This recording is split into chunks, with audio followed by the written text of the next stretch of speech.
একজন মানুষ লক্ষ লক্ষ টাকা খরচ করে হজ করতে গেলেন, আরাফার ময়দানে গেলেন, মিনায় গেলেন, মুজদালিফায় গেলেন, কাবা শরীফকে চক্কর লাগালেন, সাই করলেন, সব কিছু করে হজ শেষ করে দেশে ফেরত আসলেন।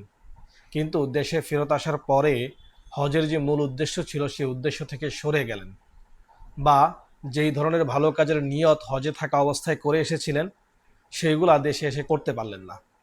তো আজকে কথা বলবো এমন কিছু ভুলের ব্যাপারে, যেই ভুলগুলো সাধারণত হজ করে আসার পরে আমাদের দ্বারা হয়ে যায়। এমন 7টি ভুলের ব্যাপারে কথা বলবো, যার মধ্যে শেষটা সবচাইতে গুরুত্বপূর্ণ।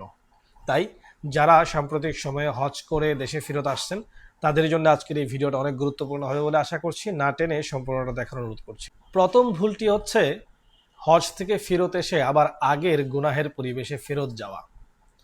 এটা মোটামুটি এরকম যে আপনি হজে যাওয়ার আগে আপনি যাদের সাথে চলাফেরা করতেন, যে সমস্ত খারাপ পরিবেশে যাইতেন বা খারাপ পরিবেশের সাথে মিশতেন, সেই সমস্ত পরিবেশকে ত্যাগ না করা। এই বিষয়ে বনি ইসরায়েলদের সম্পর্কে একটা ঘটনা আছে, যে বনি ইসরায়েলদের মধ্যে যখন কেউ একজন আরেকজনকে ভালো কাজ করার আদেশ দিত বা উপদেশ দিত, খারাপ কাজ থেকে বিরত থাকার উপদেশ দিত, কিন্তু দেখা গেল যে যাকে উপদেশ দেওয়া হচ্ছে সে সেটা মানত না, কিন্তু পরবর্তীতে সে আবার তার সাথে আগের মতোই ওঠা বসা চলাফেরা কন্টিনিউ করত। তো আল্লাহ তালা কি করলেন, যে তাদের একের অন্তরকে অপরের অন্তরের সহিত মিলাই দিলেন। তো যার কারণে তারা উভয়েই গুমরা হয়ে গেল। মোটামুটি এরকম একটা কথা আছে। তো একইভাবে আপনি হজ থেকে ফেরত আসার পরে আপনি যদি অল্প বয়স্ক হয়ে থাকেন, আগে যে সমস্ত বন্ধু বান্ধবের সাথে ঘোরাফেরা করতেন যারা হয়তো নামাজ পড়ে না বা ভালো কাজ করে না, সারাক্ষণ দুনিয়াবির মধ্যে ব্যস্ত থাকে, বা আপনি যদি বয়স্ক লোক হয়ে থাকেন, এরকম আড্ডায় বা এরকম চায়ের আড্ডায় বসেন যেখানে সারাক্ষণ গীবত শাকায়াত হয়, তো আপনি যদি ওই সমস্ত পরিবেশগুলোকে ত্যাগ না করেন, হ্যাঁ একটা হতে পারে যে আপনি তাদেরকে ভালো কাজের দিকে ডাকতেছেন এবং ভালো কাজের দিকে ডাকার জন্য চেষ্টা করতেছেন, কিন্তু তারা যদি ভালোর দিকে না আসে, তো আপনার জন্য উত্তম হবে ওই সমস্ত খারাপ পরিবেশগুলো ত্যাগ করা।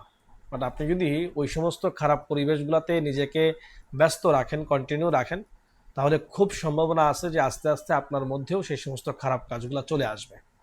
তাই হজ থেকে ফেরত আসার পরে নাম্বার ওয়ান ভুল যেটা বললাম, যে গুনাহের পরিবেশকে পরিত্যাগ করতে হবে। যদি গুনাহের পরিবেশকে আমরা পরিত্যাগ না করি, তাহলে আমাদের নিজেদের মধ্যেও সেই গুনাহ চলে আসার সম্ভাবনা আছে। 2 নম্বরে যদি বলি, যে নামাজের ব্যাপারে ঢিলেমিশি করা।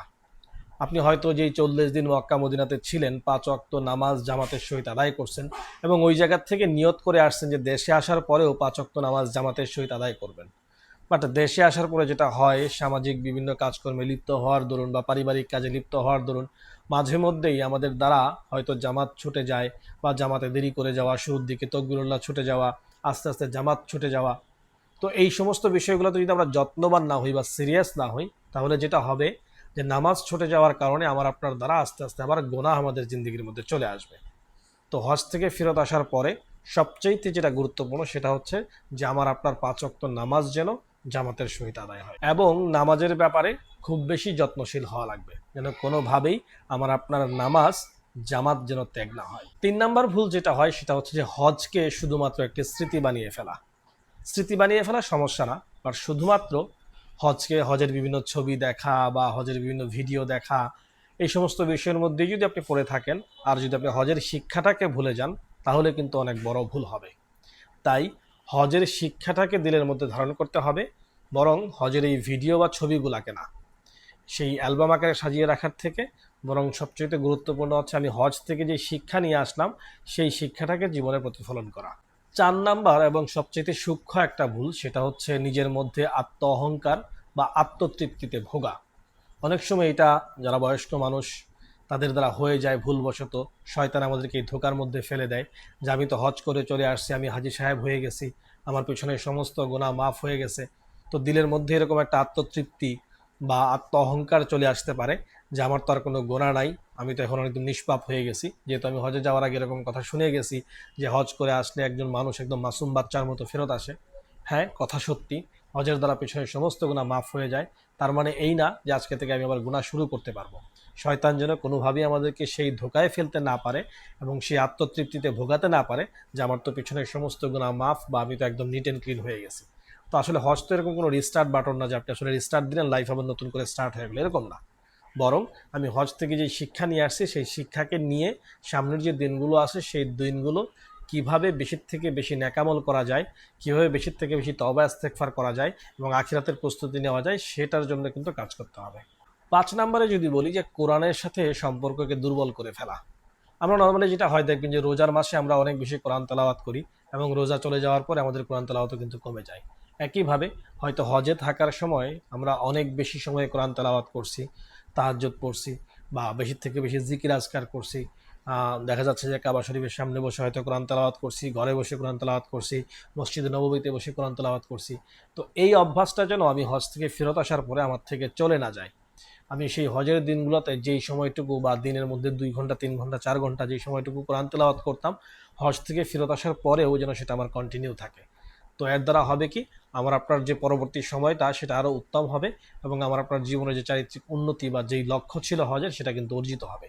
আর যদি উল্টা হয় যে হজ থেকে ফেরত আসার পরে আমার আপনার দ্বারা যদি কোরআন তেলাওয়াত না হয়, তো সেই ক্ষেত্রে যে হজের যে মূল শিক্ষা সেটা থেকে কিন্তু আমরা দূরে চলে যাব।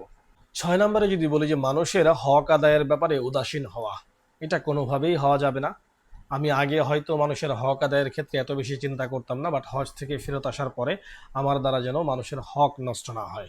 প্রতিবেশীর হক, আমার ড্রাইভারের হক, আমার কাজের বুয়ার হক বা আমার অধীনস্থ যে সমস্ত কর্মচারী আছে তাদের হক, যে কোনো মানুষ, আমার আত্মীয় স্বজনের হক, কারোর হক যেন আমার দ্বারা নষ্ট না হয়, বন্ধু বান্ধবের হক কেউ যেন আমার দ্বারা কষ্ট না পায়, সেটার দিকে খেয়াল রাখতে হবে। সেই হক হতে পারে অর্থনৈতিক কোনো কিছু বা লেনদেন সংক্রান্ত কোনো কিছু, আমার আপনার ব্যবহার, উত্তম আচরণ, উত্তম চরিত্র, এই জিনিসগুলো যেন আমার আপনার দ্বারা প্রকাশ পায়। কারোর যেন হক আমার আপনার দ্বারা নষ্ট না হয়। কারণ আল্লাহ তাআলা তো আল্লাহ তাআলার হককে হয়তো মাফ করে দিবেন, কিন্তু বান্দার হক বান্দার কাছ থেকেই কিন্তু মাফ নেওয়া লাগবে। তো আমার আপনার জন্য কোনো ধরনের ঋণ বা কোনো ধরনের কারোর সাথে অসন্তুষ্টি এরকম কোনো কিছু যেন না থাকে, বরং আমার আপনার লাইফটা যেন হয় একদম নিট অ্যান্ড ক্লিন। 7 নাম্বার এবং সবচেয়ে গুরুত্বপূর্ণ যে বিষয়, সেটা হচ্ছে যে আমলকে ধরে রাখার পরিকল্পনা না করা। বরং হজ থেকে ফেরত আসার পরেই আপনি আমলকে ধরে রাখার জন্য একটা পরিকল্পনা করতে হবে। যে আমি প্রতিদিন 5 ওয়াক্ত নামাজ অবশ্যই জামাতের সহিত পড়ব, আমি প্রতিদিন কোন সময়ে কোরআন তেলাওয়াত করব, প্রতিদিন কখন আমি নফল নামাজ পড়ব, বা প্রতিদিন কোন সময় আমি জিকির আজগার করব, কোন সময়টাতে আমি তওবা ইস্তেগফার করব, কোন সময়টাতে বেশি থেকে বেশি দোয়া করব, বা আমি যেই ভালো ভালো কাজগুলো করার নিয়ত করে আসছিলাম হজে থাকা অবস্থায় বা আল্লাহ তাআলার সাথে ওয়াদা করে আসছিলাম, সেই কাজগুলো আমি কখন কিভাবে করব। আমরা তো সারা জীবন দুনিয়ার ব্যাপারে বিভিন্ন ধরনের প্ল্যান পরিকল্পনা করছি।